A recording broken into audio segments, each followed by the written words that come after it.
Et salut à toutes, salut à tous, bienvenue sur N1, votre émission 100% NBA des équipes de The Playoff. Deuxième semaine, fin du premier tour, que dis-je, des playoffs. Et oui, on est en plein playoff, comme nous, The Playoff, donc c'est parfait.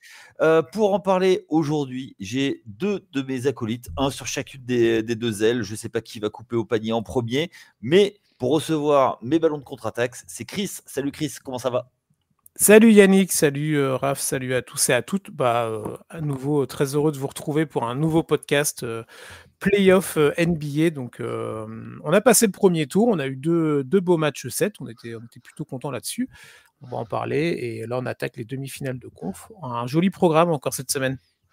Et pour prendre les rebonds avec sa grande taille, quand il daigne sauter et son mètre 90, c'est Raph. Salut Raph, comment ça va ? Salut à tous. Ça va nickel, hein. Franchement, on a droit à de très très bons playoffs, surtout à l'Ouest. Comme tu l'as dit, Chris, avec 2 Game 7.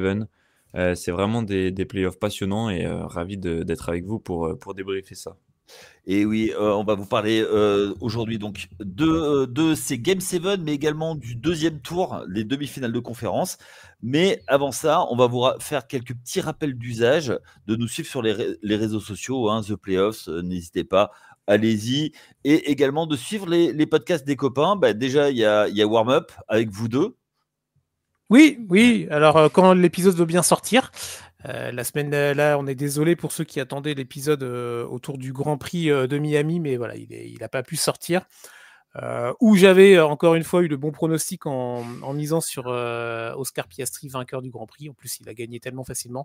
Bref, ouais, le warm-up, c'est tous les week-ends de Grand Prix, donc pas cette semaine, mais on enchaînera après avec 3 Grands Prix de suite en Europe en plus, dont le Grand Prix de Monaco à la mi-mai. Donc un beau programme aussi Formule 1. Raph, il sera de la partie, Anna et les partenaires habituels. Ouais, ok. Également, Tailgate, l'émission qui parle de football américain, alors avec plusieurs choses d'actualité, un podcast sur la division 1 française, bientôt le retour de l'ELF. On a appris ce lundi le partenariat des Paris Musketeers avec les Saints de la Nouvelle-Orléans. N'hésitez pas à aller regarder le site, ça en parle. Flav, notre ami Flav, est en PLS. On ne peut plus le retenir, mais également c'est exprès pour lui, ça. Ouais, exactement. Et puis également des émissions pendant toute l'intersaison pour habiller, même si en ce moment il va plus se passer grand chose. La draft vient de passer, donc voilà. N'hésitez pas à les suivre. Plus on est de fous, plus on rit. D'ailleurs, j'ai dit des bêtises. Et ensuite, le dernier podcast de la famille The Playoffs, c'est First Pitch, avec nos copains qui reviennent sur la saison de baseball qui suit son cours. Ça va commencer à être la vraie saison de baseball le mois de mai. Ça commence à titiller un petit peu et puis à avoir jusqu'au mois de septembre. Allez, on va commencer tout de suite, nous, par la NBA. On va parler basket, balle orange. Mais avant de parler de playoffs, on voulait faire un petit tour pour parler de peut-être la news de la semaine, voire plus. C'est Greg Popovich qui ne sera plus le coach des Spurs. Alors, il n'était plus sur le banc depuis le milieu de saison. On sait qu'il a eu plusieurs problèmes de santé. Je vais commencer par toi, Chris, parce que tu as peut-être connu une NBA sans Popovich en tant que coach. Mais qu'est-ce que ça te fait, toi, le fait qu'il parte du coaching ? Alors non, j'ai pas connu une NBA sans Greg Popovich, mais c'est un pan de l'histoire en fait de la ligue qui s'en va. Après, au-delà de tous les chiffres, au-delà de toute l'émotion qu'il peut y avoir dans la communauté basket, et on va en reparler, on pense d'abord à l'homme, on pense à la santé, on sait qu'elle a été fragile ces derniers temps. Ça ne m'étonne pas de la part d'une franchise telle que les Spurs, une organisation qui est très carrée et qui est sur des bases saines. Voilà, ils ont dû discuter plus d'une fois avec Greg Popovich, et ils ont pris une décision qui est la plus sage. Donc c'est très bien. On sait qu'une saison NBA, c'est un marathon pour les joueurs, mais aussi pour tout l'entourage et pour tout ce qu'il y a autour, entre les voyages, les back-to-back, l'organisation des matchs, les briefings, les débriefings. Bon, bref, on ne va pas vous faire la vie d'un coach. Mais voilà, c'était la décision la plus sage. Une fois ce postulat posé, oui, c'est un coach, peut-être le plus grand coach de l'histoire. Chacun aura son point de vue, mais en tout cas, il est dans le gratin. Il est dans le gratin là-dessus, je pense qu'il n'y a pas de discussion. Avec les Spurs, 33 saisons avec San Antonio, d'abord assistant fin des années 90, puis head coach à partir de 1996, jusque-là en 2024 du coup. Il a été champion olympique, il a été 3 fois coach de l'année, il a eu 5 titres NBA. Bon bref, on va pas, peut-être que vous ferez le palmarès tout à l'heure ou pas, mais moi ce que je retiens en fait, c'est surtout... en fait, un coach qui a toujours été là, moi, dans la NBA que j'ai connue, et qui a réussi à évoluer dans ses époques. C'est ça que je trouve le plus fort, tu vois. Il a commencé avec du Robinson et du Duncan fin des années 90, où c'était un jeu qui n'était pas du tout le même que ce qui s'est passé après dans les années 2000, et encore moins ce qui se passe dans les années 2010, et encore moins dans les années 2020. Il a gagné. Après, il y a eu l'arrivée de Tony Parker, de Manu Ginobili, Tim Duncan qui a toujours été là un peu en totem. Et voilà, moi je voulais juste dire merci à Greg Popovich parce que c'est aussi grâce à lui que le basket français se porte tel qu'il est aujourd'hui. Parce qu'il n'y aurait pas eu Greg Popovich, il n'y aurait certainement pas eu Tony Parker, et en tout cas tout l'aura qu'il y a eu autour de lui. Et du coup, le basket français se porterait peut-être pas de la même manière, ça c'est sûr, que si Greg Popovich n'avait pas eu Tony Parker dans son équipe, il lui avait donné sa chance. Donc voilà, merci Greg Popovich pour tous les travaux rendus, et voilà, c'est une belle légende qui part, mais qui part, je trouve, comme il faut. Qui part sportivement, hein, évidemment. Ouais, bien sûr. Toi, Raph? Ouais, clairement, ça a été un choc, mais sans en être un. Un choc dans le sens où, comme le disait très bien Chris et même toi, clairement, ça fait plus de 30 ans qu'on avait Greg Popovich en tant que head coach en NBA. C'est un des, si ce n'est le coach qui a le plus gagné de matchs en saison régulière de l'histoire. Donc déjà, ça pose le personnage. Au-delà de ça, ça a l'air d'être un humain vraiment hors pair. C'est lui d'ailleurs qui, en premier, il me semble, il avait mis en tant qu'assistant coach une femme. Donc il n'a pas eu peur de casser des codes, de prendre des positions importantes aussi. Et ça, je trouve que, oui, le sportif, c'est très important, c'est essentiel, mais je trouve que l'aspect humain aussi compte énormément. Et on voit même d'ailleurs à chaque fois entendre parler ces joueurs de lui. À chaque fois, ils le mettent très haut. Ils disent que c'est une personne incroyable. On voit à quel point, comme vous l'avez dit, hein, avec Tony Parker, même Manu Ginobili, il a réussi à prendre ces jeunes-là, à les faire grandir, à les faire évoluer, à les mettre en confiance, etc. Et aujourd'hui, si Tony Parker, Manu Ginobili, etc., sont des joueurs aussi importants, aussi renommés, c'est en grande partie grâce à Popovich. Et ensuite, j'aimerais terminer avec, comme tu l'as dit, Chris, un coach donc, qui est assez âgé. Mais en fait, tout au long de ce qu'il a vécu en tant que coach, il a su s'adapter. Et on voit même récemment, là, en début de saison, en début de cette saison, quand les journalistes disaient mais est-ce que Victor Wembanyama ne shoot pas 3 points, etc. Il a dit non, mais on va arrêter de classer Wemby dans des cases. Wemby, ce sera Wemby et tout. C'est bien qu'il shoot autant. Donc je trouve que ça montre vraiment à quel point c'était un coach qui n'avait pas peur de prendre des risques, qui n'avait pas peur de justement casser des codes. Et ça, je trouve que c'est vraiment incroyable. En plus, il a matérialisé les Spurs depuis plus de 30 ans, comme on le disait. On voit même qu'il tient toujours le noyau avec Duncan Robinson, Tim Duncan. Même on a vu lors de la remise du trophée de rookie de l'année à Stephen Castle, où justement il y avait rassemblé Victor Wembanyama, donc David Robinson et Tim Duncan. Mais donc la famille Spurs, dans tous les cas, elle va rester soudée avec Greg Popovich. Et dans tous les cas, même si c'est donc Mitch Johnson qui va prendre la suite de Greg Popovich, je suis persuadé qu'on va toujours le voir autour de cette franchise. Bah, il reste président, je crois, des Oui, opérations. oui, il a Oui, un c'est rôle. ça. Il a un rôle dans la franchise. C'est ça. Ouais. Et Euh, même auprès des joueurs, je trouve je suis persuadé qu'il sera toujours le nez dedans, quoi. Ouais, moi, il y a plusieurs choses en fait que je voulais rappeler sur Greg Popovich. Ok, déjà, il est arrivé en 96, c'était juste avant l'arrivée de Tim Duncan. C'était juste avant. Donc, tu vois, il a fait toute sa carrière quasiment avec Tim Duncan. C'est la fidélité aux Spurs. Les Spurs lui ont été très fidèles. Il a tout construit autour de ça. Effectivement, tu as rappelé, Chris, qui est arrivé dans les années 80. Euh, Moi, il y a aussi l'homme qui au début n'avait pas du tout le même aura, parce que moi j'ai connu la fin des années 90, qui était beaucoup plus fermé, choses comme ça. Et c'est au fil du temps, avec ses équipes et aussi le fait de gagner, qui s'est beaucoup plus ouvert, et notamment à partir de la fin des années, les années 2000, où il s'est beaucoup plus ouvert à tout.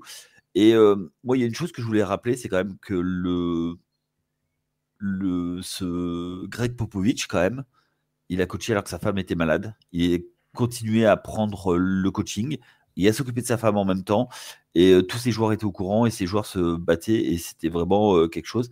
Euh, et ils ont tous rendu hommage quand son épouse est décédée. Et ça a été vraiment un vrai tournant dans la famille Spurs, où après ça a été commencé le déclin. Mais il a gardé son poste et il a continué à être le totem de cette franchise. Il y a plein de choses qu'on pourrait dire. On pourrait faire une émission complète dessus, mais on doit avancer. On reviendra. Ouais. Moi, je voulais juste rajouter un truc parce qu'on en a parlé en off et moi, je comprends tous les hommages et tout ce qu'il y a pu y avoir autour du fait qu'il arrête sa carrière de coach. Après, on a lu aussi dans certaines formulations de phrases ou dans certaines façons dont ça pouvait être emmené que la personne, l'individu en tant qu'homme avait disparu, tu vois.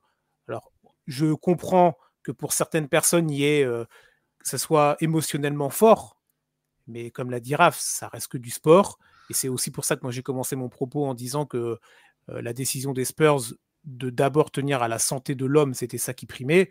Donc il faut y aller mollo aussi, tu vois. On avait presque l'impression que certains, il y avait un R, un I et un P à la fin de la phrase, tu vois. Donc on relativise et on pense d'abord à la santé de l'homme, tout en glorifiant et en honorant tout ce qu'il a pu offrir pour le basket. Mais voilà, il faut aussi mettre un peu de mesure, je trouve, là-dedans. Bon, Ouais, après, c'est clair. Et c'est un peu l'époque qui veut ça aussi. Oui, mais c'est aussi, je pense que Ouais. on a la chance d'avoir un micro toutes les semaines. Ça peut être aussi, c'est notre rôle, je sais pas. Mais du coup, Non, mais je trouve que c'est important de le rappeler, tu vois. moi, je suis entièrement d'accord avec toi là-dessus. Après, comme je te dis, c'est l'effet réseaux sociaux.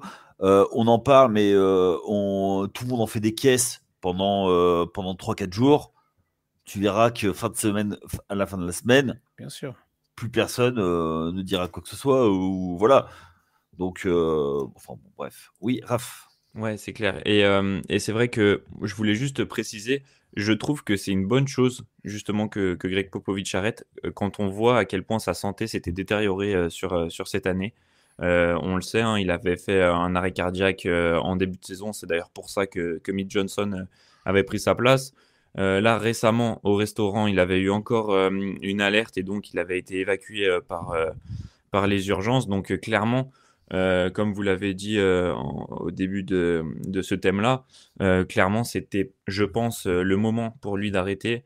Et quand on sait à quel point justement, la saison régulière peut être un marathon, je trouve que c'était le bon moment et la bonne décision, même si c'est la fin d'une ère.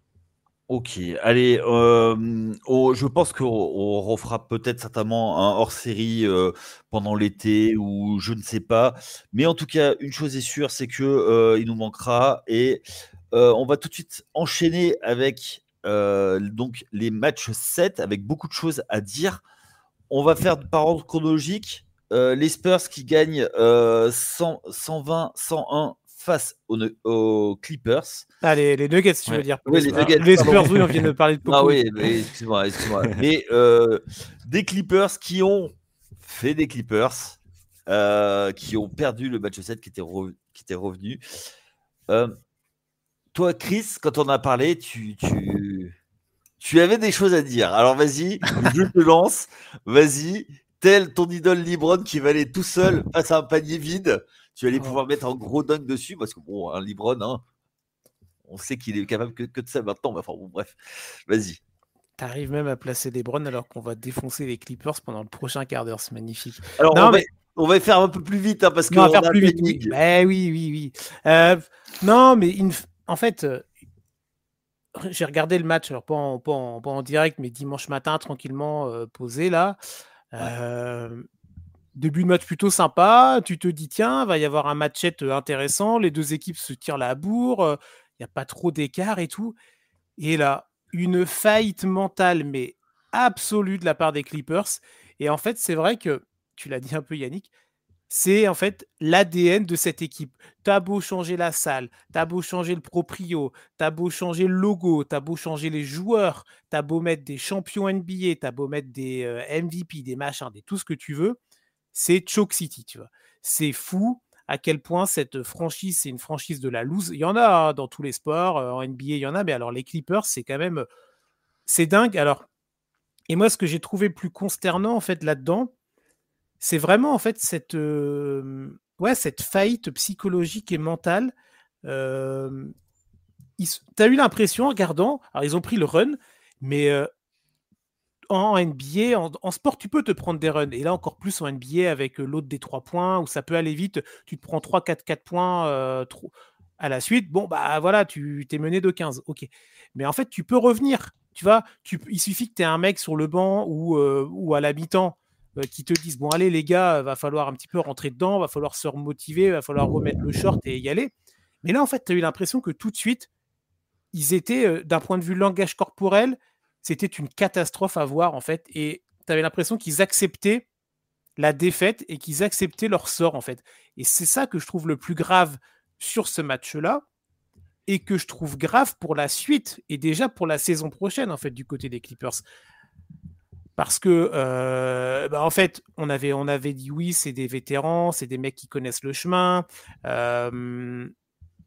Mais ouais, mais en fait, si vous trouvez pas un leader vocal, si vous trouvez pas un gars qui va vous bouger, vous booster dans ces moments-là, mais vous n'irez jamais en fait plus loin qu'un premier tour ou plus loin qu'une hypothétique demi-finale de conférence, parce que plus le niveau s'élève en playoff, mais plus en fait tu peux avoir une confrontation dans lesquelles on va te rentrer dedans. Et si t'as pas la force mentale de te relever d'un run ou de 2 runs ou machin, en fait, c'est pas la peine. Ne jouez même pas la saison régulière, ou en tout cas, ne nous proposez pas le beau jeu que vous nous avez proposé en régulière, voire même pendant la série, pour nous faire cette bouillie monumentale de basket et cette bouillie monumentale psychologique, en fait. Donc, les Clippers, encore une fois, c'est un fiasco complet, mais je trouve ça, au-delà du running gag, je trouve ça inquiétant pour eux pour la suite. Raph, toi, c'est vraiment la faillite des Clippers ou c'est la victoire des Nuggets? Moi, clairement, j'en ai marre en fait. J'en ai marre de ces Clippers parce que sans déconner, à chaque fois, tous les ans, ils ont des blessés. On dit ah oui, mais attendez, si jamais on avait Kawhi à 100%, et si jamais on avait ci, et si jamais on avait ça. Là, pour une fois, il y avait tout le monde. Ok, ils étaient tous bien, ils n'avaient pas de problème de blessure, etc. Ils se sont pris un panier ultra malchanceux avec la claquette d'Aaron Gordon. Mais bon, après, ils avaient qu'à défendre ce rebond-là aussi. Et en fait, j'ai l'impression qu'à partir de ce moment-là, eh ben, ils ont arrêté de jouer. Ils étaient méconnaissables. Vraiment, je comprends pas. Et là, ce Game 7 avec James Harden vraiment, j'avais l'impression qu'il était bourré, quoi. Alors oui, la défense de Denver ça lui arrive un peu, mais normalement, il prend l'avion pour aller à Atlanta. Non, mais c'est ça. Genre, oui, la défense de Denver a fait ce qu'il fallait. Ils l'ont bien embêté, etc. Mais clairement, il fait un match horrible, je trouve. Kawhi Leonard, on le sait, c'est pas. Souvent, on loue son leadership, etc. Mais en fait, c'est pas lui qui va aller remotiver ses coéquipiers et tout. C'est un leader technique, oui, mais meneur d'hommes, certainement pas. Et clairement, je trouve ça vraiment dommage et ça m'énerve, en fait. Et là, je me dis que l'année prochaine, les Clippers, ils seront encore plus vieux que cette année. Et en plus, on n'est pas à l'abri qu'il y ait encore des blessures. Donc en fait, cette équipe, qui a été bâti autour de Kawhi et Paul George, et ensuite ils ont échangé, ils ont laissé partir Paul George, ce qui était une bonne idée, je pense. Mais dans tous les cas, là, en fait, la franchise, bah, ils ont plus grand-chose. Les joueurs qu'ils ont, bah, ils sont vieillissants. Et même au final, quand ils sont à 100%, et bah, ils choquent. Ok, on parle de choke, mais c'est celui qui symbolise le choke sur les Game 7, c'est James Harden. Je crois qu'il est né à 5 Game 7 d'affilée perdus. Ouais, avec 4 franchises différentes, je crois. Avec Ouais. les Nets, avec les Clippers, avec les Rockets Les Sixers. Et du coup, et les Sixers, les ouais, je crois. Sixers. Mm. Ah non, mais Voilà. clairement, enfin, moi, je suis pas le plus grand fan de Harden, etc. C'est Mais fort. toute la saison, non, mais toute la saison, il a fait une belle saison, etc. Je me suis dit, bon, bah, franchement, il me fait mentir. Ok, quand on est arrivé pour faire le podcast au début des playoffs, je me suis dit, bah, franchement, pour une fois, quand on voit jouer les Clippers, on prend du plaisir. Ils jouent bien, ils sont sérieux, ils ont une bonne défense. Et là, quand on les voit faire ce match-là, le Game 7, alors que toute l'attention est tournée autour d'eux, etc. Mais franchement, moi, franchement, ça me saoule. Euh, sur la série, est-ce qu'ils n'ont pas manqué le coche au premier match, du coup? Parce qu'on se souvient qu'ils avaient de l'avance et que les Nuggets reviennent du diable Vauvert et finalement ils gagnent, quoi. Et finalement, bah, tu vois, ce match, À il la va prolongation. Oui, mais il pèse lourd. ouais, mais après les séries, c'est fait d'aléas, tu vois. Donc oui, tu as raison, le match en prolongation avec Russell Westbrook qui nous fait des trucs de dingue. Le match où Aaron Gordon fait la claquette, Raph, tu l'as très bien souligné, c'est un élément essentiel de cette série-là, mais on sait que les séries, bah, ça peut basculer d'un côté ou de l'autre. Mais en fait, quand tu es dans. En fait, pour moi, non, parce que tu arrives quand même au match 7, donc tu arrives au match coup près. Donc oui, il y a eu des aléas d'un côté, mais il y a eu des aléas de l'autre, parce que les deux équipes sont à 3-3. Tu vois? Ouais. Donc, c'est pas comme tu vois, l'autre série, là, le Houston Warriors, où tu étais à 3-1, ils sont remontés. On n'est pas sur le même. Il y a eu Bien, des on y chassés. vient. On y vient. Il y a eu des chassés croisés dans la série Nuggets Clippers, tu vois. Donc les deux équipes, on se disait merde, pour sortir, l'équipe qui va sortir, ça va vraiment être une déception pour elle et ce sera pas mérité. Mais en fait, quand tu nous proposes la bouse que tu as proposée là, et James Harden en est l'illustration absolue, mais en fait, vous méritez d'être sorti. Parce que si derrière, c'est pour aller en demi-finale de conférence contre le Thunder Et se faire et te faire torpiller. exploser, Ouais. parce que tu aurais pris des runs contre le Thunder, c'est sûr, meilleure équipe de la saison régulière à l'Ouest, voire de la NBA. Mais en fait, ils auraient fait quoi? Ils auraient rien fait, tu vois. Donc, moi, je suis très content qu'il soit sorti, et pas parce que je préfère l'autre franchise de Los Angeles, tu vois, mais parce qu'en fait, cette hype-là mentale, je trouve ça désarmant, désolant, et merde, en fait. Mais James Harden, mais on en a marre, tu vois. On voyait les gros plans où il était, tu sais, que je vais rester correct, mais Le, avec re- les yeux, les gros yeux de James Harden qui ressortent bien, tu vois. Je vais le pas, regard voilà. du veau dans la luzerne. Ouais, mais il était en train de penser à quoi? Il était en train de se dire, je vais où? Je vais à À Cancun. Mexico, je vais à Cancun, ou je vais plutôt en Indonésie cette année, en Australie. Bon, bref, on s'en fout. Mais ah non, mais c'est pas possible en fait. Ce mec-là, c'est dingue en fait. Et ils sont tous décevants, mais lui encore plus que les autres. Tu vois, James Toi, Harden nous a toujours déçus en playoff. Et malgré ça, on continue à être déçus, tu vois. ouais. Pour toi, enfin, je vais vous poser la question à tous les deux. C'est pas Powell qui vous a le plus déçu? Non, tu peux pas mettre Powell dans un match 7, c'est pas Norman Powell ta déception. Ça doit être Non, les mais stars. je te parle sur la série. Ah, sur la série. Ah non, parce qu'on va pas parler que du match 7, on va parler de la série. Enfin, moi, je parle de la série au Ouais, global ouais. quand même. Tu vois? Et puis, il y a juste une autre chose, c'est que, alors, c'est pas la série que j'ai le plus suivie, hein, mais c'est une des séries où il y a eu le moins d'accrochage physique. On a parlé depuis la semaine dernière et on était très content que c'est le retour des playoffs accrochés, mais là, il n'y a rien eu. Ils ont accepté leur sort, en fait. Tu vois, quand ils devaient changer quelque chose et couper, hacher le jeu avec un accrochage, il n'y a personne pour le faire. Bah, moi, je trouve qu'il y a que Zubac en fait qui a un peu essayé de tenir la baraque et de tenir face à Jokic dans l'intensité physique, même à Gordon et tout. Mais c'est vrai que sinon, bah, c'était passif de la part des Clippers, je trouve. Et sur Norman Powell, je suis d'accord, il est ultra décevant. Vraiment. Mais en fait, c'est pas lui ton leader, quoi. Genre, il y a deux personnes devant lui, deux joueurs qui doivent assumer leurs responsabilités avant d'en venir à lui. Donc, je suis d'accord que, en plus, quand on voit à quel point cette série était serrée, puisque la preuve, ça allait en 7, et même au milieu des matchs, enfin, quand on regarde match par match, il y a eu pas mal de matchs serrés. Mais donc, c'est sûr que ça aurait changé quelque chose si Powell avait été à son niveau, mais c'est pas lui que je vise en premier, quoi. Ah non, clairement pas. Mais après, oui, il n'a pas été bon sur la série. Il y a un autre mec dans l'autre série qu'on attendait fort qui n'a pas été bon non plus.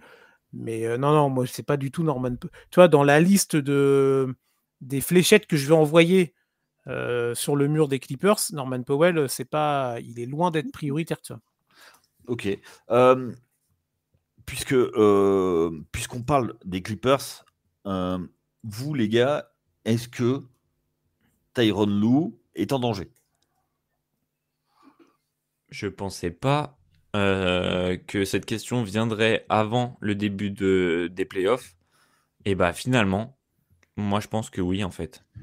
Puisque comme je disais juste avant, j'ai l'impression pas qu'on est à une fin de cycle, mais pas loin avec ces Clippers, puisqu'à chaque fois il y avait l'excuse des blessures pour se dire bon c'est pas de chance, on verra l'année prochaine, etc. Là au final ils avaient tout le monde. Et avant cette série, au début des playoffs, quand on faisait un peu la preview, j'avais dit que justement Tyronn Lue avait l'avantage sur Adelman parce qu'il était beaucoup plus expérimenté, que c'était un coach assez renommé, etc. Mais là, en fait, il s'est presque fait out-coacher par David Adelman, le mec qui a pris la franchise une semaine avant les playoffs. Mais c'est une dinguerie. Franchement, je pense que si quelqu'un était venu nous dire ça avant le début des playoffs, on aurait dit t'es gentil, mais quand même. Au final, c'est ce qui s'est passé. Donc clairement, moi, je dire qu'il faut tout bazarder et tout reconstruire à Los Angeles, ce serait un peu abusé, mais clairement, je trouve que Tyronn Lue, il est, en tout cas, sa place, elle est plus du tout assurée là. En plus, il y a des coachs qui sont sur le marché. Exactement. Il y en a au moins 3 ou 4 de plutôt renommés. D'ailleurs, Doc Rivers ne va pas revenir, mais toi, tu vas te récupérer Tyronn Lue. Ouais, non, mais enfin. D'ailleurs, juste petite parenthèse sur San Antonio, on disait tout à l'heure que donc Mitch Johnson restera l'entraîneur principal. J'étais un petit peu surpris au vu des nombreux noms qui avaient disponibles, mais ça c'est un autre débat. Surtout qu'il y a beaucoup de. Enfin bref, on parlera de ça plus tard. Ouais. Chris, toi, Tyronn Lue, Ouais. Ty Lue, tu.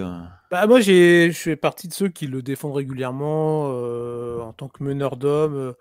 Et là, en fait, il a failli lui aussi, tu vois. Alors, on n'était pas dans les vestiaires, on n'a pas entendu ce qu'il a dit, tout ça, mais c'est vrai que, bon, déjà, d'un point de vue langage corporel sur le banc, quand il est debout, Tyronn Lue, c'est pas le mec le plus vindicatif, tu vois. Charismatique. Voilà. Mais après, psychologiquement, c'est une autre approche. Mais là aussi, lui, il a failli, mais alors c'était son anniversaire en plus. Donc, merci la franchise, merci les joueurs de lui avoir offert ce beau cadeau. Mais Les vacances. Attends, on t'offre des vacances. c'est vrai. Et lui, en plus, il a eu le temps de préparer, hein, parce qu'à la mi-temps, quasi à la mi-temps, c'était loché. Bon, ce troisième carton, ça a vraiment mis le clou. Mais moi, je pense pas qu'il soit en danger là tout de suite, tu vois. Mais au-delà de son cas personnel, je pense vraiment que c'est compliqué parce que en termes de mouvement aux Clippers, là, je regarde un peu la grille salariale. T'as Kawhi, il est à 50 millions pendant encore 2 saisons. T'as James Harden, il a une player à 36 millions. Forte chance qu'il apprenne à 35 ans. Après, t'es un peu keblo, tu vois. Les contrats expirants, c'est quoi là? T'as Amir Kofi, Patty Mills, je sais même pas que Patty Mills était dans l'effectif, tu vois. Ben Simmons, qui a même pas joué du match 7, alors qu'il avait apporté des trucs intéressants sur des courts moments, mais pareil, pourquoi il a pas tenté Ben Simmons à un moment, tu vois? Alors oui, c'est clair qu'il allait pas apporter 20 points, mais je sais pas, du rebond, des trucs, bon bref, on va pas refaire le match. Moi, je pense pas que Tyronn Lue soit en danger, mais je pense que par contre, la franchise des Clippers est en danger quand on fera les previews, quand on verra les mouvements d'intersaison. Il y en aura, mais moi j'ai plus peur que ce soit des mouvements à la marche qu'autre chose, tu vois. Ok, ça marche. Écoute, on verra, on reparlera des Clippers. On t'a dit, hein, en pré-saison maintenant, et on parlera des Nuggets un petit peu plus tard dans l'émission. Ensuite, autre match 7 qui s'est fini dans la nuit de dimanche à lundi, c'est les Warriors qui ont été battre les Rockets. Encore une fois, l'histoire se répète. Du côté de Houston qui est 89 et les Warriors 103. Est-ce que les gars, c'est le retour des grognards qui vont aller gagner? Est-ce que c'est l'expérience? Est-ce que c'est un braquage à l'ancienne? Clairement, c'est pas un braquage d'après moi, mais par contre, c'est sûr que l'expérience aura été essentielle et aura joué un rôle majeur dans ce match-là, et même dans cette série, je trouve. Quand les Warriors lâchent le match 5 et qu'au final ils perdent le match 6, je me suis dit, oula, en fait, l'expérience, le fait qu'ils se disent, ouais, c'est bon, on a l'expérience, on sait comment faire, on va se préserver et tout, mais j'ai eu vraiment peur qu'ils le payent très très très cher. Finalement, ils s'en sortent bien. Ils peuvent compter sur un Buddy Hield vraiment incroyable. Il était béni des dieux. Cette nuit, il a shooté comme. Enfin, il y a tout qui rentrait. Il jetait des cailloux dans l'océan, quoi. C'était pas plus compliqué que ça. 9 sur 11 à 3 points. Ouais, voilà. La première mi-temps, il est fou. Ouais, et il a mis plus de points, il a mis plus de paniers à 3 points sur le match que toute la franchise des Rockets. Donc ça aussi, c'est une stat qui est assez révélatrice. Pour continuer sur ces Warriors, j'ai été vraiment impressionné du match de Steph Curry. Parce qu'en fait, il n'était pas du tout adroit au début. Mais c'est pas grave. Il a été un leader. En défense, il s'est donné comme jamais. Il a fait plus de deux contre. 3 ou 4 interceptions. Enfin, vraiment, je l'ai pas reconnu, Steph Curry. Et après, en fin de match, l'adresse est un peu revenue. Donc, clairement, il a pu apporter aussi à ce niveau-là. Mais donc, ouais, les Warriors, avec l'expérience, ils n'ont pas paniqué. Ils savaient quoi faire. Ils ont bien compté sur Buddy Hield. Et du côté des Rockets, on a Amen Thompson. Moi, je le trouve vraiment, vraiment ultra impressionnant. Ce joueur, je pense que dans les années à venir, il fera partie des énormes soldats de cette ligue, si c'est pas déjà le cas. Et oui, je pense que les Rockets, il leur manquait un petit peu de vrais leaders, on va dire, au niveau du scoring. Ok, toi, Chris? Moi, je rejoins tout ce qu'a dit Raph. Ce que je peux rajouter, c'est qu'en fait, là, on va balayer ça, mais si les Warriors avaient à nouveau perdu en ayant mené 3-1, alors dans un contexte différent de 2016, tout ce que vous voulez. Mais on en aurait parlé, on en aurait fait un podcast à part, tu vois. Parce qu'ils ont vraiment joué avec le feu, avec ce match 5, là, où ils ont vite lâché, parce qu'ils se sont rendus compte qu'ils n'étaient pas dedans, que les Rockets foutaient tout.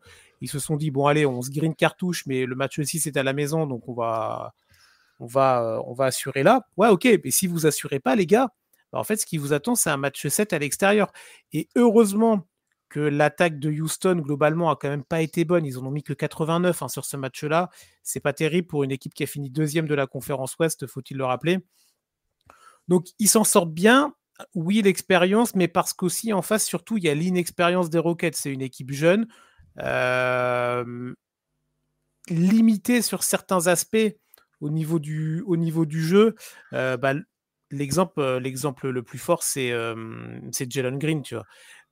Il est vraiment décevant sur cette série. On va pas tirer dessus à boulet rouge parce qu'il est jeune et il a fait une belle saison régulière, mais il est à quoi entre le match 2 et le match 7, j'ai vu là ça passait sur Twitter, il est à 8,5 points par match avec une adresse catastrophique. Donc il a vraiment pas pesé. Je crois qu'il a eu un gros match 2 peut-être ou match 3, je sais plus, mais il y a eu un gros match de sa part. Mais après, c'était vraiment pas bon. Şengün, ça a fait du mal, mais au bout d'un moment, les Warriors ont aussi trouvé des solutions. Et après, voilà, c'est. Van Vliet, moi je trouve que c'est. Ouais, oui, Van Vliet, voilà, j'étais en train de chercher le dernier, je trouvais plus son nom. Van Vliet, la fin. Ça c'est un peu. Alors, il a eu sa période, tu sais, un peu Raptors, là, où il foutait tout dedans, tu sais, comme en finale en 2019, là. Ouais, complètement. Et là, il fait quoi, Van Vliet, sur le dernier match? Il fait 17 points, 17, 7 rebonds, 3 passes. Ouais, c'est bon, 6 sur 13. Bon, je vais pas taper sur lui, mais heureusement que les Warriors sont passés, tu vois. Et ils peuvent vraiment très fortement remercier Buddy Hield, hein, qui était pas bon sur les matchs d'avant dans la série et qui là te claque une première mi-temps de malade. Il est à 22 points. Alors c'est quoi? Il est à 22 points quand l'équipe est à 29 sur le cumulé de la première mi-temps, tu vois. Donc, merci Buddy Hield. Et je pense que Steve Kerr lui a fait une accolade à la fin du match. Il lui a fait une accolade, il a dû bien respirer. Tu vois. Petite prime, ouais, je pense. Ouais, c'est ça. Non, mais moi, il y a plusieurs choses. C'est que, c'est l'expérience des Warriors qui, eux, justement, ont su casser le jeu quand il fallait casser le jeu. C'est-à-dire qu'ils ont gagné le match qu'ils devaient gagner. Et ils ont gagné les matchs qu'ils devaient gagner à Houston. Après, à la maison, effectivement, ils n'ont pas gagné le match 6. Mais j'ai envie de dire, faut aussi donner du crédit aux Rockets. Après, moi, je trouve que est-ce que il y avait vraiment un gros écart entre le 7e et le 2e, tu vois, sur la NBA, tu vois, sur la conférence Ouest? Oui, parce qu'on parle même pas d'upset, finalement. Toi, on l'a même pas utilisé, le terme. Ouais. Ouais, c'est clair, c'est clair. Donc, tu vois, moi, il y a quelque chose par rapport à ça. Après, est-ce que quand t'as Steph Curry en face, tu peux parler d'upset, quoi, tu vois? Bah, c'est ça. Enfin, franchement, la saison a été tellement serrée de A à Z dans la conférence Ouest. Et puis même, enfin, moi, je trouve que l'expérience, ça joue énormément dans ces matchs serrés et encore plus pour un Game 7. Et donc, c'est sûr que parler d'upset, ce serait dur pour les Rockets, même s'il y a une petite déception de ne pas avoir retrouvé leur domination de la saison régulière dans ces playoffs. On avait dit au tout début, quand les playoffs allaient démarrer, que les Warriors sortant du play-in, c'était une vraie tanasse pour les Rockets. Hein. Ouais, et ça s'est confirmé. Alors, moi, je ne pensais pas que ça aurait été en 7, mais finalement, l'équipe qui passe, c'est l'équipe qui est sortie du play-in. Tu vois. Je ne sais plus lequel de vous deux avait dit même les Warriors, ils sont contents d'affronter les Rockets plutôt que. Ouais, c'était Yaya, il me semblait. Ouais. Je m'en rappelle. C'était un très bon match-up pour eux. Hein. Ouais, c'est ça. Parce que Sengun, c'est pas non plus le plus grand des pivots, quoi, tu vois. Ouais, mais il leur a fait du mal. Après, ils ont trouvé des ajustements. Oui, après. mais ça revient à l'équipe d'expérience de Roublard qui sait faire. Tu vois. Ouais, Draymond Green a fait une bonne série contre Sengun, je trouve. Il lui a vraiment posé des problèmes malgré son manque de taille, etc. Mais oui, ouais, puis, il a le vice, quoi. Il sait faire. Ah oui, et puis il met des coups, enfin voilà. Tu vois, on parlait sur la série précédente que quand t'es un peu dans le mal, tu mets des coups, t'es vicieux, tout ça. Bah lui, il est bon qu'à ça maintenant. Hein. Et lui, il est tout le temps dans le mal, du coup, parce qu'il donne tout le temps des coups. Non, mais Draymond Green, depuis 2000, enfin, excuse-moi. Hein. Préparez-vous à la WWE dans le match contre Minnesota, hein, parce que... Ouais, là, ça va être absolu cinéma. On va y venir. Moi, j'ai une question par rapport à Houston. Ils sont fait sortir en 6. Est-ce que vous pensez en 7 en 7, pardon. Ouais. Vous pensez qu'ils vont avoir un destin un peu à la Sacramento et rentrer dans le rang et d'avoir laissé passer leur chance, ou est-ce que c'est un peu plus solide? Ouais, vas-y, réfléchis après.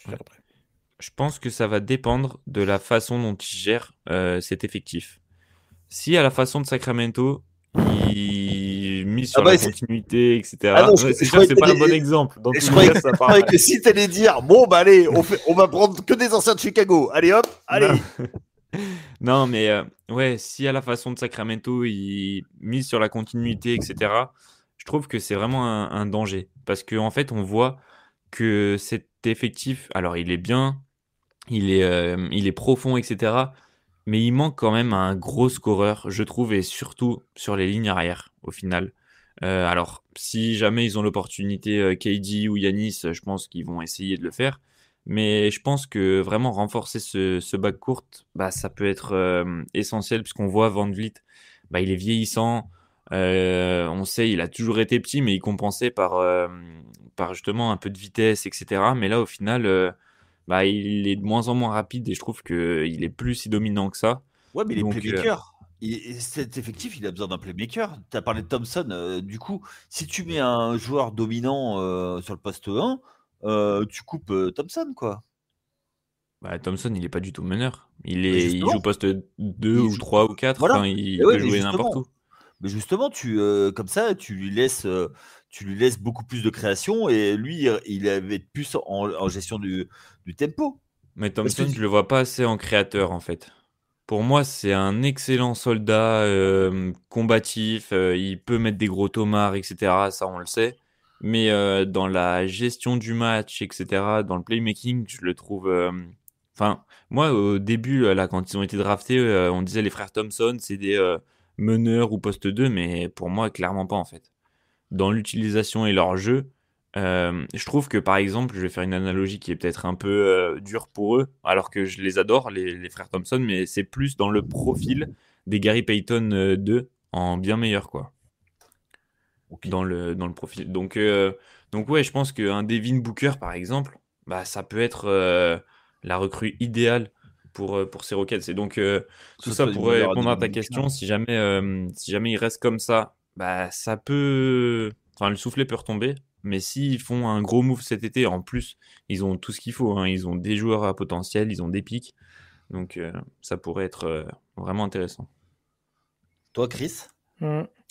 Euh, Non, je pense pas qu'ils auront un destin à Sacramento parce qu'en fait, j'allais apporter la même réponse que Raph au début, c'est-à-dire ça dépendra de la gestion du management et des joueurs qui vont aller prendre et ils feront pas. Il y a que Sacramento pour faire ça. Bon, et Chicago, mais du coup, ils se passent les joueurs l'un l'autre, donc finalement, ils s'annihilent tous les deux. Tu vois.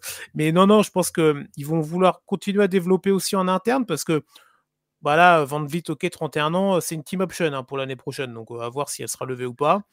Ça peut être intéressant d'avoir quand même un petit roublard dans l'équipe, peut-être en lui donnant moins de responsabilités, si tu arrives à trouver une meilleure option en attaque en particulier.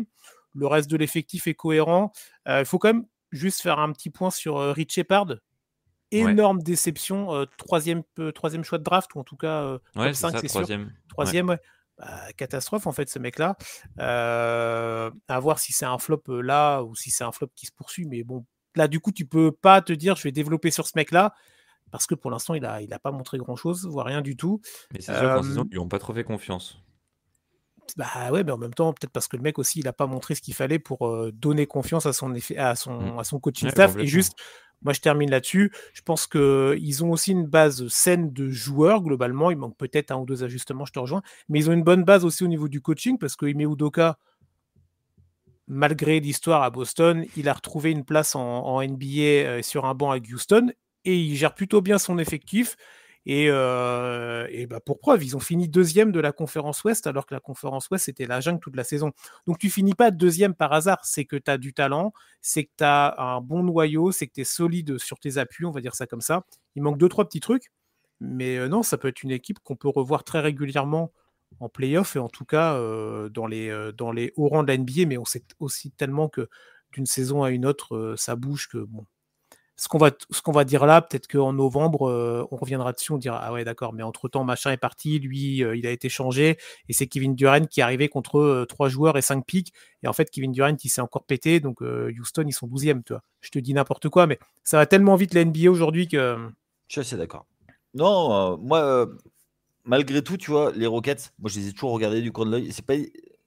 Enfin, les Rockets, moi, je suis toujours amer contre eux depuis 1994, hein, vous le savez Ouah, bien. ouais, il a la rancune tenace notre Yannick. Ah, les éléphants, ça a une mémoire, hein. Ah la Eh vache. bah oui, oui. Attends. Non non non, non Yannick. Voilà. Non, non, non. J'essaie de perdre du poids, donc tu vois, donc non. Très bien. Mais je t'ai vu arriver, Chris. Je t'ai fait la fente de passe. Mais ouais, il y a un truc quand même avec cet effectif.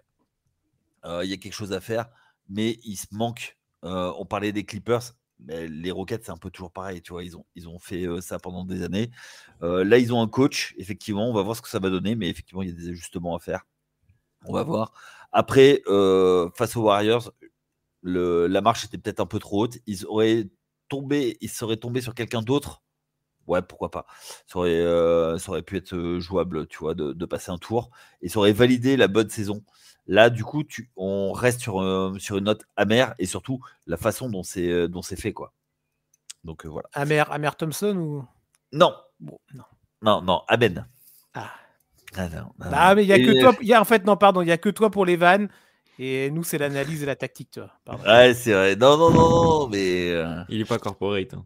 Non, mais non, non, non, non, on me le fait remarquer tout le temps voilà, il y a mais comme ça. Mais c'est une bonne façon de conclure donc ce premier tour. On va tout de suite passer sur le deuxième tour, les demi-finales de conférence. Avant de rentrer dans le vif du sujet, quelle est la série qui vous hype le plus, les gars? Ouais, clairement, moi, ça va être Minnesota Golden State. Franchement, je trouve que au vu de ce qu'ont montré les Wolves, bah, au final, je te rejoins totalement, Yaya. Franchement, j'ai enfin eu la vision, comme on dit. Et là, en plus, franchement, je pense que le match-up pour les Warriors, il est vraiment, vraiment pas terrible. Quand, quand Minnesota va pouvoir aligner, pourquoi pas, Naz Reid, Randle, on va voir comment ça va se passer avec Rudy Gobert, mais même McDaniels, etc. Bah, en fait, ils ont que des énormes joueurs avec des énormes qualités athlétiques, même Anthony Edwards, quoi. Sur les Warriors, je vois pas trop qui va défendre sur lui. Du coup, vraiment, cette Jimmy série, je trouve Butler? qu'elle va être passionnante. C'est Jimmy Butler qui va défendre sur lui, hein. Et du coup, McDaniels, il sera défendu par qui? Parce que c'est ce que je me suis dit aussi, mais ça veut dire que McDaniels, il va pouvoir Ah juste oui. passer, éliminer le premier joueur, il va avoir des dunks faciles, parce qu'il n'y a pas trop, il y a pas de protection de cercle. Parce Ah qu'ensuite, mais Randle, même Naz Reid, si jamais il est aligné, parce que je pense qu'il va jouer beaucoup de minutes. Donc clairement, mais ça va être passionnant à suivre, je pense. ok. Toi, Chris? Sur cette série-là ou sur celle Non, que c'est la j'attends le série, plus? la série que Ouais, t'attends le plus. ok. Euh, Moi, je t'avoue quand même, je regardais mon bracket, j'ai 2 séries sur 4 que j'ai bien pronostiquées, donc je vais partir sur une que j'avais choisie au préalable, celle entre Denver et OKC. On a beaucoup là, on a taclé les Clippers tout à l'heure à juste titre, mais il faut quand même saluer le beau travail de Denver. On était tous un peu sceptiques avec le départ de Malone, tous les bruits qu'il y a pu avoir juste avant le début des playoffs. On se dit ouais, comment ils vont faire en plus contre les Clippers. Bon bref, ils passent. C'est Niko Jokic qui a dit que ça, ils avaient peut-être un petit peu réveillé la bête avec tout ça. Bon, réveiller Nikola Jokic, je suis pas sûr que ce soit la meilleure des choses à faire. Après, en fait, le truc c'est que le Thunder, pour l'instant, moi, on peut pas les évaluer. C'est pas leur premier tour contre une minable équipe des Grises qui va nous donner des enseignements. Je te dis pas que le Thunder va mettre un sweep aux Nuggets, loin de là. Je suis très curieux de voir ce que le Thunder va proposer. Je parlais tout à l'heure de mental et j'étais un peu mon focus cette semaine, mais euh, très curieux de voir ce que le Thunder va montrer d'un point de vue du mental et de la capacité d'adaptation quand tu vas être dans des matchs serrés, que ce soit à la maison ou à l'extérieur, contre Nikola Jokic, contre Jamal Murray, qui, on lui tape beaucoup dessus, mais qui fait quand même de belles choses de temps en temps, contre un effectif qui connaît le chemin, un effectif un peu de roublard aussi, limité certes, mais je suis très curieux de voir, parce qu'en fait, le Thunder, on les a applaudis toute la saison régulière pour leur bilan et leurs résultats, mais on les a pas vus vraiment face à l'adversité. On parle souvent des matchs pivots, les matchs 1, les matchs impairs, match 1, match 3, match 5, selon le score dans la série. Je suis très, très, très curieux de voir ça. Tu vois, est-ce que s'il y a un match où Denver peut faire le break, t'es au Thunder, tu peux faire le break dans la série, t'es dans les 5 dernières minutes, il y a 3 points d'écart. Très curieux de voir qui va prendre ses responsabilités au Thunder. Oui, mais je connais un peu la réponse, mais est-ce qu'il va tenir la maison? Est-ce que autour ils vont tenir? Je suis très curieux d'observer le Thunder sur cette série, même si ils ont un effectif beaucoup plus gros que Denver et ils ont des solutions quasi partout pour répondre aux Nuggets. Mais en fait, c'est cette capacité mentale du Thunder que je vais attendre parce que c'est quasi certain que contre Denver, ils vont passer par ces moments-là. Ok. Ouais, c'est clair. Et en plus, on a vu que Shea, lors du premier tour, il a clairement pas fait une très bonne série. Alors, il n'a pas eu besoin non plus de trop s'employer, mais c'est sûr que si Ouais, c'est ça. jamais il a un peu de difficulté sur la série contre Denver, en plus, comme on le sait, en playoff, ça siffle beaucoup moins. On l'a encore plus vu à l'Est, mais donc il va potentiellement obtenir moins de lancers francs. Et on sait que son jeu repose aussi beaucoup sur sa capacité justement à aller provoquer des fautes. Donc clairement, ça peut être aussi une petite piste à regarder. Moi, par rapport à ça, je suis. C'est vrai que pour l'instant, OKC, on les a pas vus face à une grosse concurrence. Alors après, c'est aussi le duel entre les deux qui visent le titre de MVP, on va le savoir. Bah, ça, Pendant- normalement, exactement, on sait rapidement ça, ce Ouais, truc-là, non? Ouais, va être pendant la série. pendant la série. Ouais. Magnifique. Bah, ça va être bien, ça. Donc, On va donc voir ça- lequel des deux sera piqué dans son ego et va vouloir Ah bah on prouver aux sait, autres qu'ils on ont sait eu très tort. bien que c'est Jokic qui va être piqué dans son ego. On sait que Oui, mais après, moi, tu vois, c'est dans les match-up. Dans tous les match-up, moi, je trouve que OKC, à part sur le poste de pivot, bah, OKC est devant sur 4 match-up sur 5, quoi. Ah oui, oui, ah, moi Voir- je suis d'accord. même au pivot, ils peuvent l'emmerder, Nico Jokic. Hein. Oui, mais Hartenstein, il est beaucoup moins dominant que- Oui, mais quand Voilà, t'as Chet en aide, Oui, mais Chet, c'est ça le truc. il va surtout annuler complètement Gordon, où il va Et des- pouvoir énormément embêter Gordon. Et Gordon, qui est un point important de l'effectif d'OKC, Denver. de D'ailleurs, Denver. justement, j'avais une question pour vous à ce niveau-là. Ouais. D'après vous, est-ce que OKC va jouer justement avec ces deux grands? Parce qu'en fait, moi je trouve que Aaron Gordon pour Chet Holmgren, c'est pas du tout une bonne match-up pour lui. Parce qu'on sait que Gordon, il est très rapide, il est bien costaud, etc.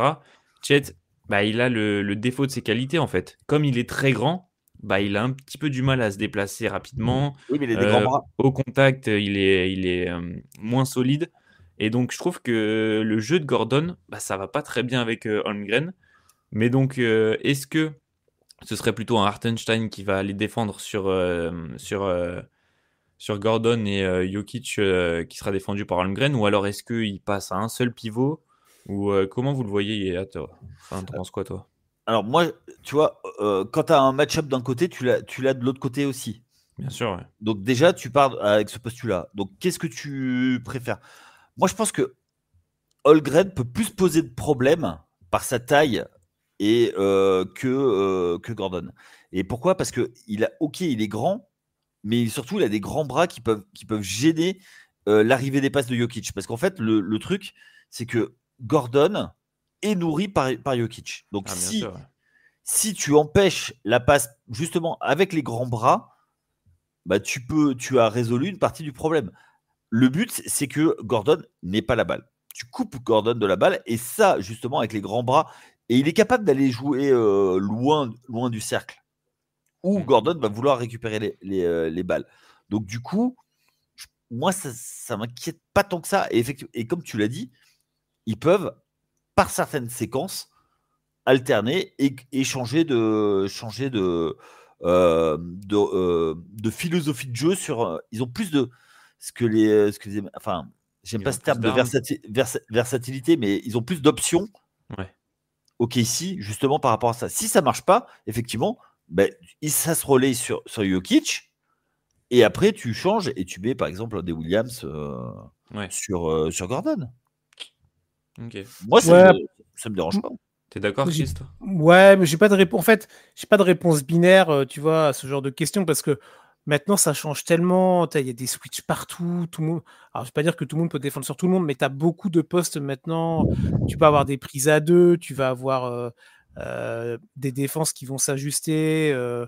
Il y a tellement en fait de paramètres aujourd'hui que ils vont peut-être essayer de jouer grand au début. Après, il y aura peut-être des temps de jeu où en fait, bah, ils vont voir les temps de jeu sans Jokic. Tu vois, on est souvent en train d'en parler du côté de Denver, Ouais, il mais manque ça va être Jokic intéressant minutes. de voir comment OKC va s'adapter au temps, au moment où Jokic n'est pas sur le terrain, tu vois. Donc, j'ai pas de réponse parce que je pense qu'il y en a, on peut en trouver 47, tu vois. Et on va pas parler tactique pendant 50 minutes, mais il va y avoir des options qui vont être prises, et on sait aussi que les séries, c'est des ajustements, et que ce qu'on va voir au match 1, souvent Yannick qui le dit, je crois, bah, c'est pas la réalité d'une série, tu vois. C'est-à-dire qu'au début, ça se renifle un peu, ça va se tâtonner, et quand on sera au match 3, au match 4, il y aura peut-être des match-ups qu'on ne verra plus du match 1, qu'on verra à la suite. Donc, ce qui est sûr, c'est que le Thunder a, pour moi, plus d'options et plus de plans de jeu des deux côtés du terrain que Denver. Mais après, je trouve que Denver a le meilleur joueur du monde. Donc, Et il y a aussi Russell Westbrook. Je crois que tu parlais de Russell Westbrook. Mais non. Ah ouais, je crois que tu parlais de Russell. Ouais, si t'avais pas cité Russell Westbrook, il fallait. J'aurais demandé ta température. Mais non, mais toi, il va être. S'il n'est pas acclamé à OKC, je comprends pas. Je veux dire, c'est pas Kevin Durant, tu vois. Ah, c'est clair. Il a toujours montré son attachement et son amour pour cette ville-là. Je te dis pas qu'il va aller nous claquer un match de dingue. Je pense même plus au contraire qu'il peut nous faire du Westbrick que du Westbrook, tu vois. Mais non. Bon, bref, voilà. Ouais, il fallait que je le place, donc je l'ai placé, Russell Westbrook. Mais non, mais cette match-up-là, cette série-là, pardon, est très intéressante. Les deux de l'Ouest, de toute façon, Raph t'en a parlé. Les deux sont très bien. À l'Est aussi, on va peut-être y aller, Yannick, mais il y a des choses intéressantes à voir. Mais c'est vrai qu'à l'Ouest, ça va se castagner très, très fort, tu vois. C'est clair. Le niveau augmente. Ah bah là... Ouais. Et pour revenir aux Timberwolves Warriors, est-ce que pour vous, Anthony Edwards, va encore sortir des légendes? Parce que c'est un peu sa spécialité, quoi. Il fait que ça. Mais lui, il était devant le match avec un maillot des Warriors juste pour qu'il passe et qu'il puisse ensuite les sortir. Vraiment, j'ai l'impression qu'il est en mode alors, ma petite checklist. Alors, j'ai coché Jokic l'année dernière, j'ai coché KD l'année dernière, là, j'ai coché LeBron et Luka, et il me reste plus que Butler et Curry pour avoir mon bingo, quoi. Vraiment, c'est une dinguerie. Et Green. Ouais, Draymond Green. Ouais. Oui, c'est ça. Et tu vas voir, et les trash talks entre les deux, ça va être quelque chose. Ah, ça va être exceptionnel.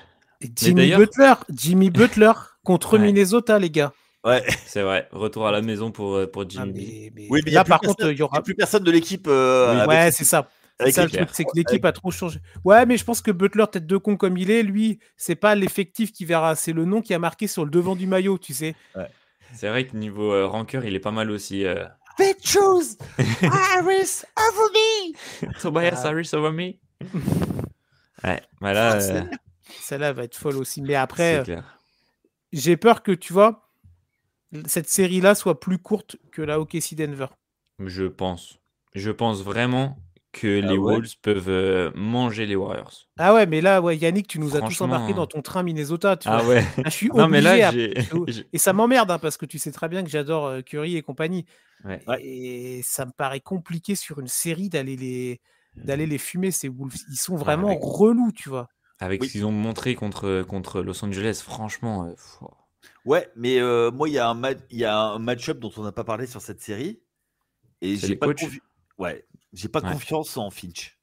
Bah, c'est vrai que Steve Kerr a beaucoup plus d'expérience que JJ Redick, c'est le moins qu'on puisse dire. Mais c'est sûr que je pense qu'il va pouvoir plus trouver des solutions là où Redick a vraiment eu des limites tactiques. Il s'est fait totalement out-coacher sur. Ça vient d'effectif. Et là, c'est pareil. Bien sûr. Et on en a parlé lors des précédents podcasts. Je te rejoins totalement.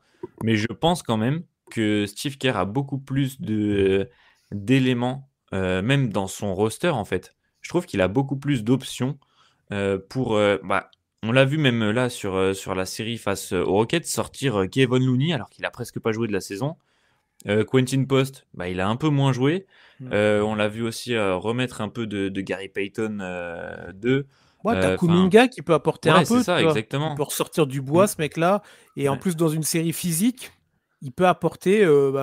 C'est un bon gabarit, Kuminga. Il est athlétique. Il peut aider. Il peut aller embêter Gobert, Kuminga. Ouais, même Randle. Et Gobert, attention, parce que Gobert, on était les premiers non, mais à dire l'utilisation de Gobert dans la série contre la série précédente contre les Lakers. Il faut voir ce qu'il a mis dans le dernier match, 27 points, 24 rebonds. Donc quand Gobert, il est bien servi des Lakers. Donc... et la raquette des Warriors, c'est pas non plus la panacée, tu vois.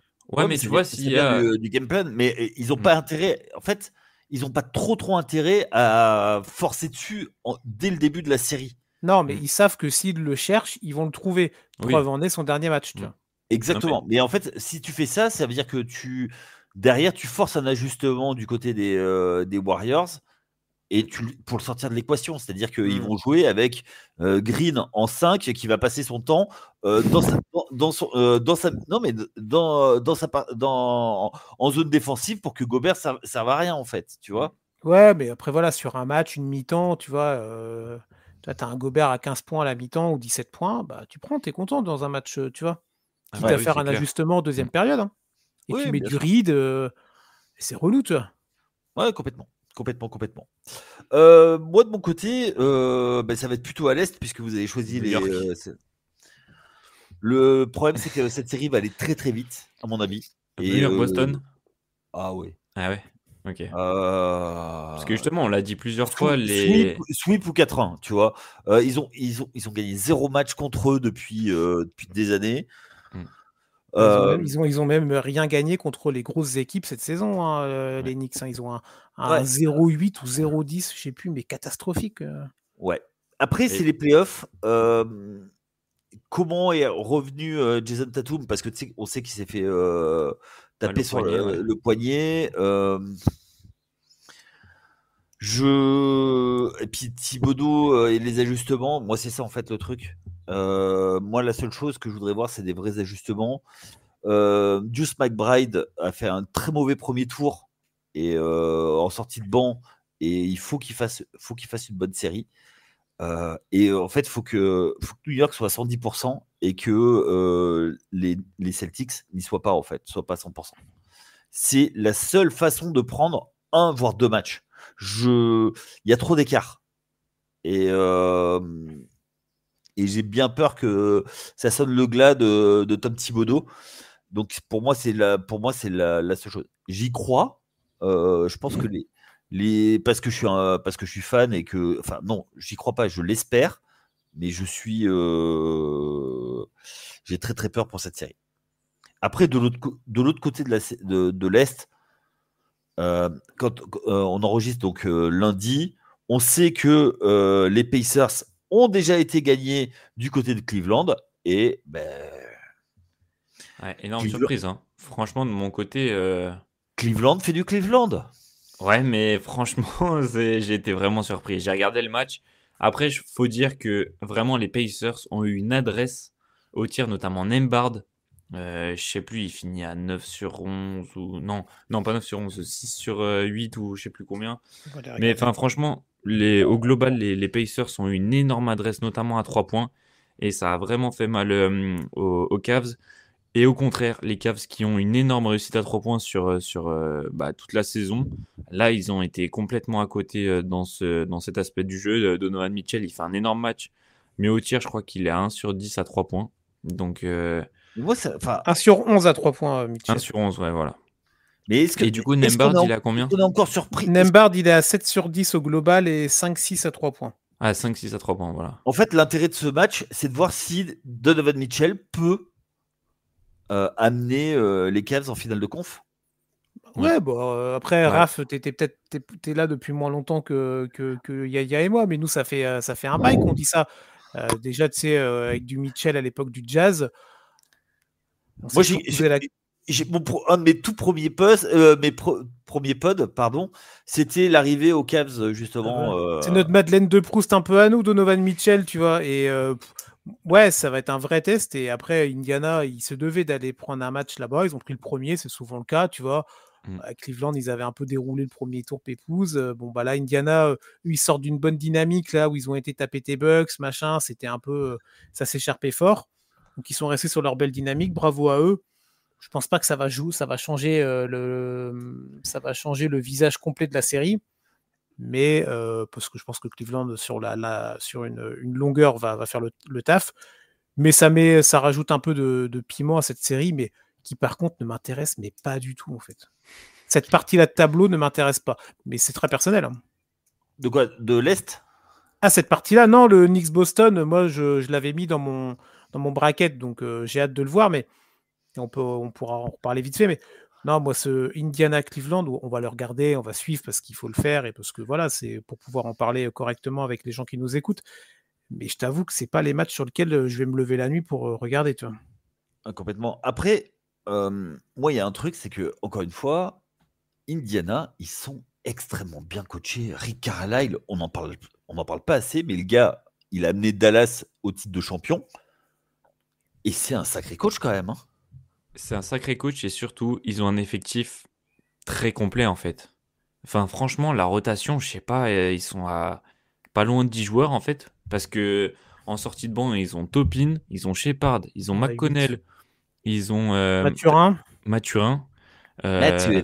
Ils ont au moins 9-10 joueurs. Donc clairement, ça en playoff, on voit à quel point ça peut jouer. Ils ont aussi Jarras Walker, même Thomas Bryant des fois, donc ça peut monter jusqu'à 11 joueurs. Clairement, ça joue aussi pas mal. Et hier, on voyait que en fait, quand Haliburton sortait, c'était pas vraiment un problème. Pareil pour Siakam.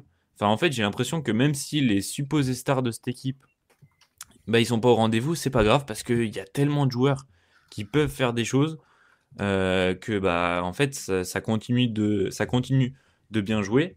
Et ouais, je te rejoins totalement sur le coaching. Vraiment, je trouve ça super impressionnant, quoi. Ouais, complètement. Après, tu vois, tu parlais de Siakam.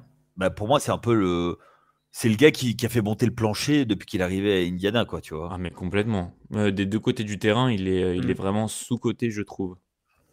On Il a joue dit toujours dans des Siakam. petits marchés. Il joue toujours dans des petits marchés. Oui.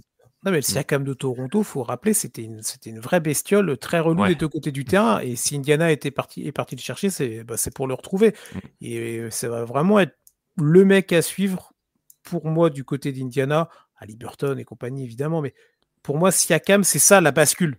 Tu vois, ça va être l'impact de Siakam parce que des deux côtés du terrain, il peut aller emmerder cette équipe des Cavs qui est athlétique, qui a du physique, tout ça. Mais Siakam, c'est un vrai bœuf. Donc. Et c'est un mec qui peut t'apporter tous les soirs sa vingtaine de points, des rebonds, de la grosse défense sur les postes forts de l'adversaire. Donc voilà, moi Siakam, toi quand je regarderai les matchs, moi, le premier truc que je vais regarder avant Mitchell, c'est Siakam, tu vois. Alors, on regardera Mitchell histoire de critiquer derrière le lundi, tu vois, le mardi, mais voilà. Tu vois. Ouais, on n'en a pas parlé, mais le fait que Garland n'ait pas joué ce match 1, et on va voir comment il va pouvoir revenir. Il a une blessure à un orteil.